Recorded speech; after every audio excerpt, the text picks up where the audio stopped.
Bien-aimés, bienvenue dans la vie abondante en action.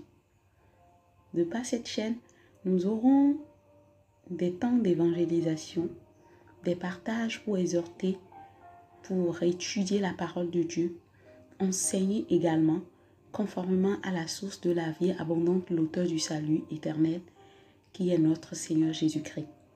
Nous aurons aussi des temps de prière, selon que le Saint-Esprit nous orientera par sa grâce pour les personnes en détresse, les affligés, les malheureux, les couples, les familles, les peuples, les nations, etc. Je vous prie de bien vouloir vous disposer afin de participer pleinement à la vie abondante pour également en jouir convenablement.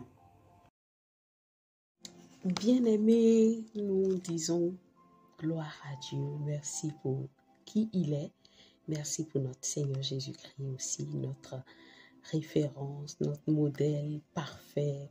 Lui qui nous a portés le long de cette période de vacances et qui nous en a permis d'en tirer profit conformément à la guidance de son esprit. Je veux vraiment lui rendre toute la gloire et lui dire merci. Et aujourd'hui, nous nous retrouvons non pas pour partager sur des livres bibliques comme on l'a fait la fois dernière, mais pour aborder les thèmes d'études selon que le Saint-Esprit va nous orienter. Et dans cette nouvelle rentrée qui débute aujourd'hui, le thème sur lequel nous allons nous attarder pour études, mais aussi pour enseignement et aussi pour prière, s'intitule « Retrouver l'Esprit de l'Éternel ». Pourquoi l'Esprit de l'Éternel? Où a-t-on parlé pour la première fois dans la Bible de l'Esprit de l'Éternel? Pourquoi devons-nous le retrouver et comment le retrouver et le garder? Ces quelques questions feront l'objet de notre partage sur le thème. Et je m'en vais d'abord évoquer votre mémoire. Aviez-vous souvenance que dans le livre de Genèse, il a été partagé à propos pour la première fois de l'Esprit de l'Éternel au sujet d'une précision qui m'a beaucoup fortement interpellée. Et on trouve en fait cette histoire dans le livre de Genèse, chapitre 6, à partir du verset 1 au verset 5. Je vais le lire. Lorsque les hommes eurent commencé à se multiplier sur la face de la terre et que des fils leur furent nés, les fils de Dieu virent que les filles des hommes étaient belles. Et ils en prirent pour femmes parmi toutes celles qu'ils choisirent. Alors l'Éternel dit, « Mon esprit ne restera pas à toujours dans l'homme, car l'homme n'est que chair, et ses jours seront de 120 ans. » Les géants étaient sur la terre en ces temps-là, après que les fils de Dieu furent venus vers les filles des hommes, et qu'elle leur eut donné des enfants. Ce sont ces héros qui furent fameux dans l'Antiquité.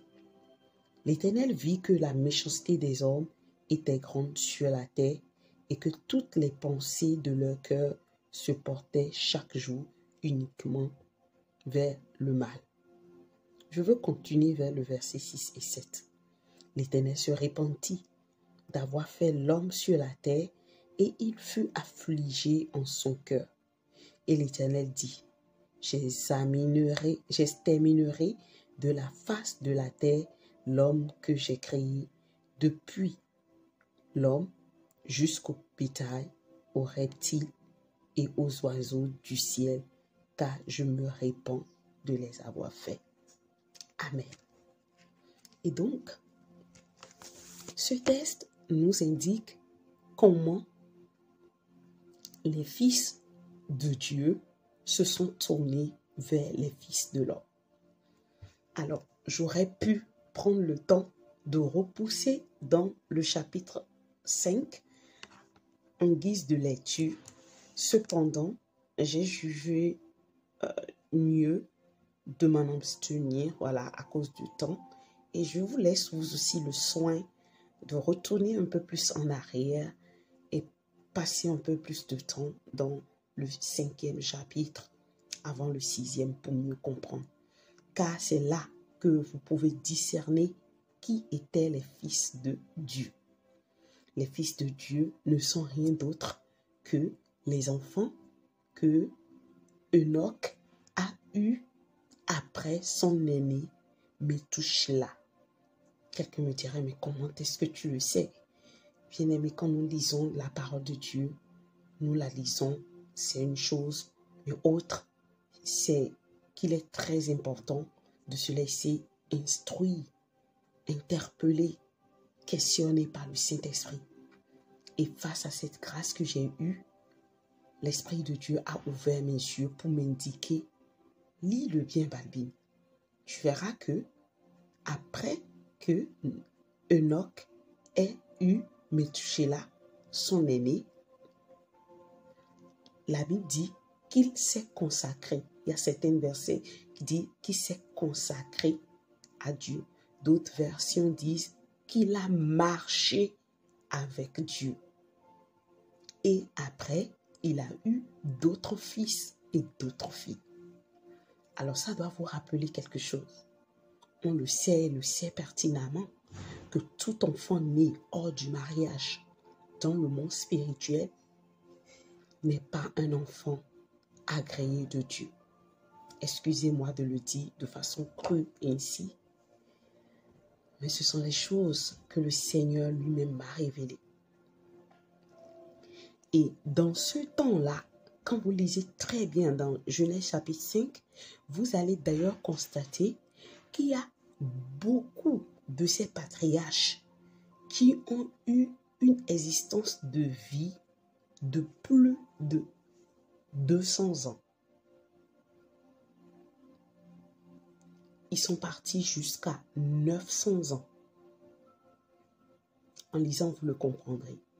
Et seul Enoch a eu une existence au total de 365 jours sur la terre. 365 ans, pardon. 365 ans. 365 ans.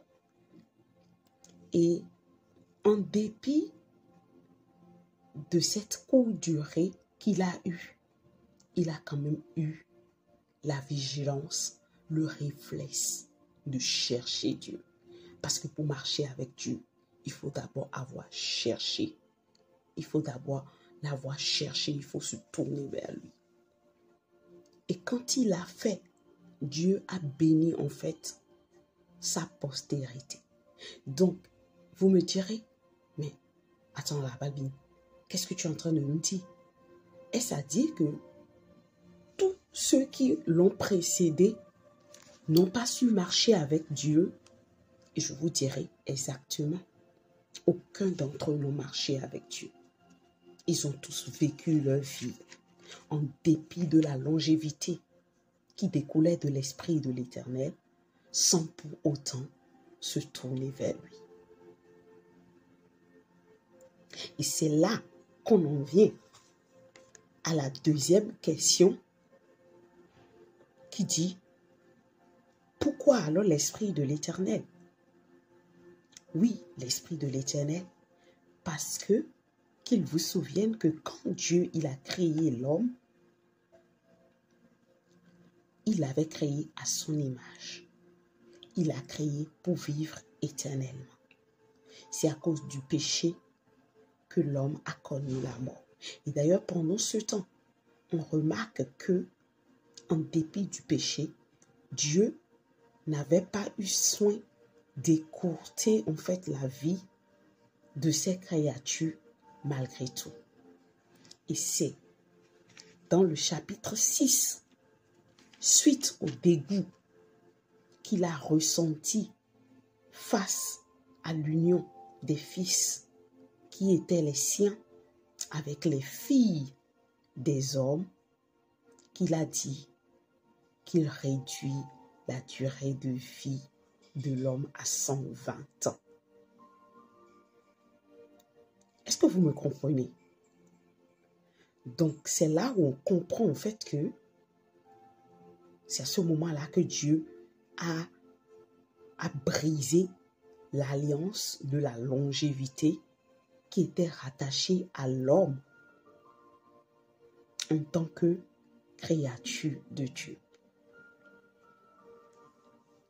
Donc, on peut comprendre convenablement que l'Esprit de l'Éternel est l'Esprit souverainiste de Dieu, le Père, le « Je suis ».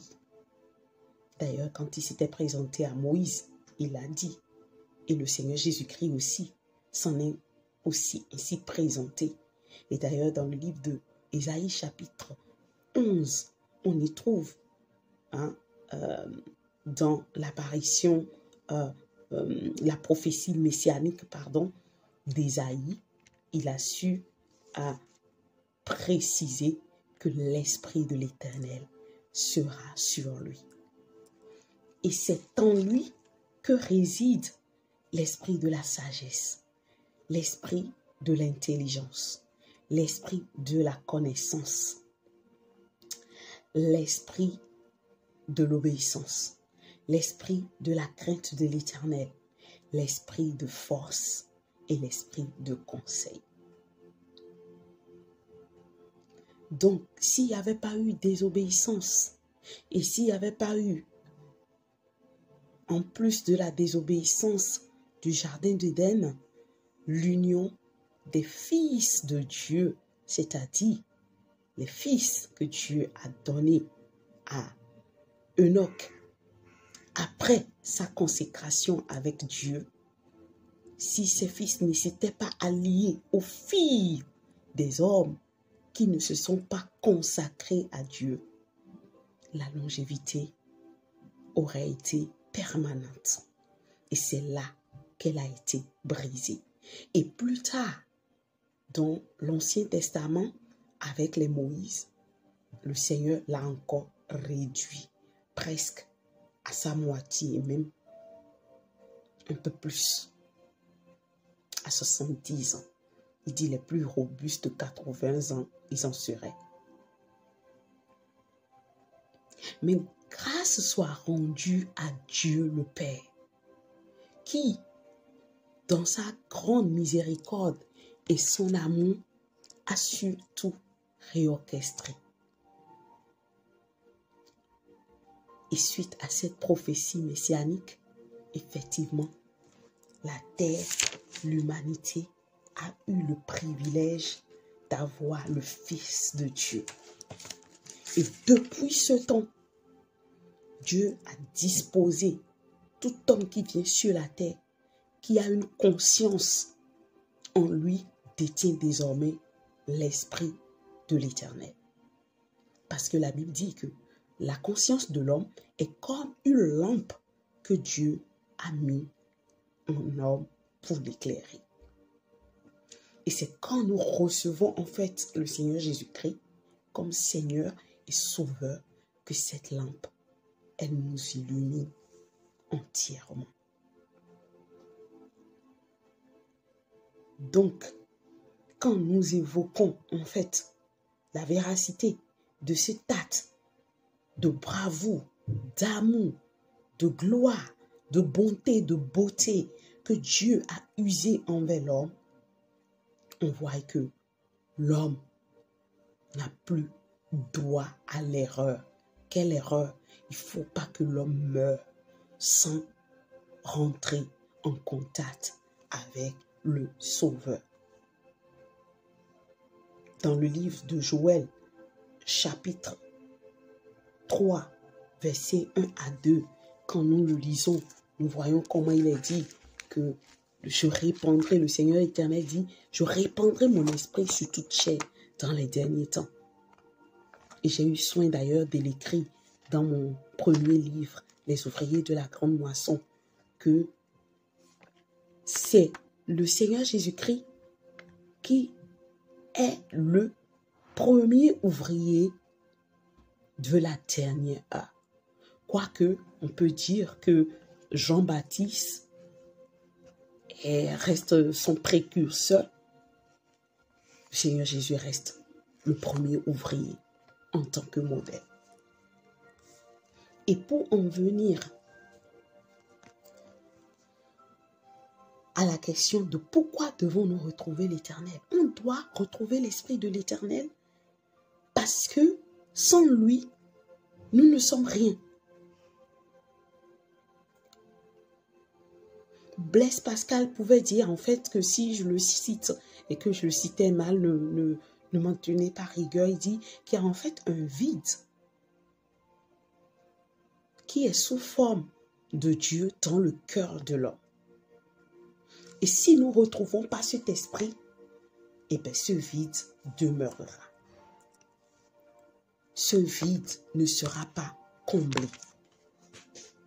Donc il urge.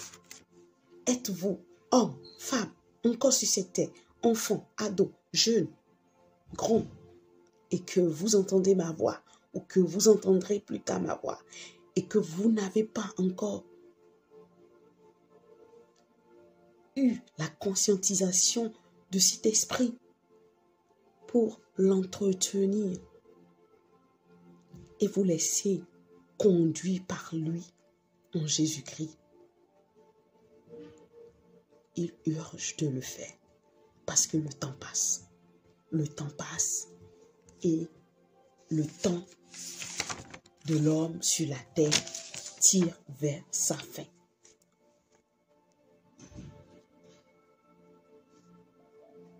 Quelqu'un me dirait, bon, alors comment je peux faire? Retrouve-toi dans ta chambre ou dans un lieu calme ou dans un lieu verdoyant où tu peux savoir que peut-être tu es seul ou accompagné peut-être des gens qui ont mené la même démarche que toi. Et parle à Dieu. Ce n'est pas un scénario. La Bible dit que ce n'est pas la parole de notre bouche, d'accord, qu'on sera justifié ou jugé.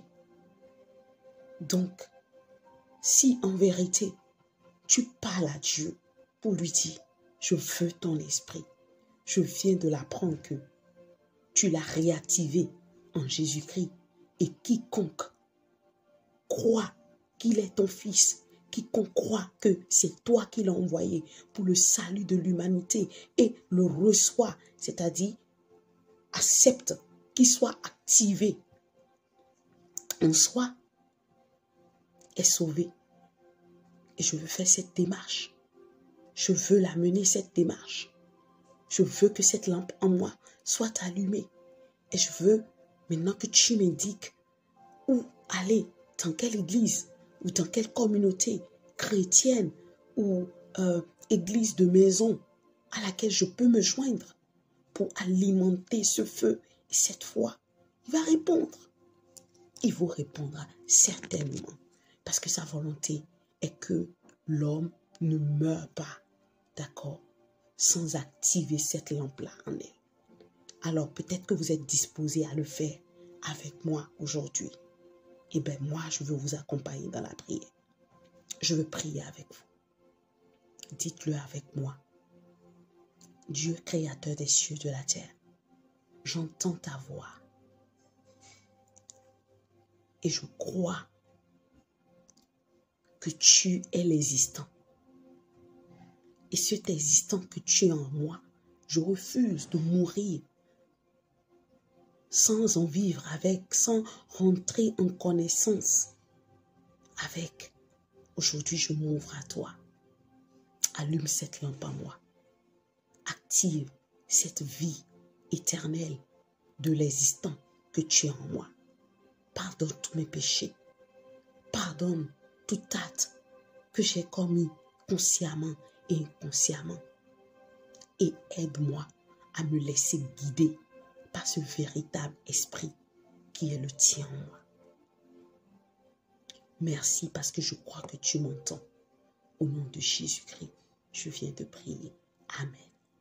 Bien-aimé, si tu as eu soin de faire cette prière, rassure-toi et rassure-toi que la lampe a été allumée à l'intérieur de toi. Maintenant, il faudra l'entretenir. Et c'est en l'entretenant que cette lumière va jaillir. Elle va jaillir et tu vas en vivre des signes, tu vas en vivre des miracles dans tes temps de prière quand tu te concentres et que tu te tiens devant Dieu en priant. Et bien cette lumière peut jaillir sous forme d'une nouvelle langue au travers de ta bouche. Peut-être pas des chants, peut-être pas des paroles que tu ne comprendras pas trop, mais que Dieu comprend. Il comprendra et il agréera. Je n'irai pas plus loin que ça. Je vais vous dire, c'est pour moi un énorme plaisir d'être un instrument dont Dieu se sert pour vous communiquer sa parole de vie. Recevez mes salutations et recevez tout autant les salutations de notre glorieux Seigneur Jésus-Christ. On se dit dans un autre temps de la vie et la vie en abondance. À très bientôt. Demeurez pleinement bénis. Au revoir. Bien-aimés, bienvenue dans la vie abondante en action. De par cette chaîne, nous aurons des temps d'évangélisation, des partages pour exhorter, pour étudier la parole de Dieu, enseigner également, conformément à la source de la vie abondante, l'auteur du salut.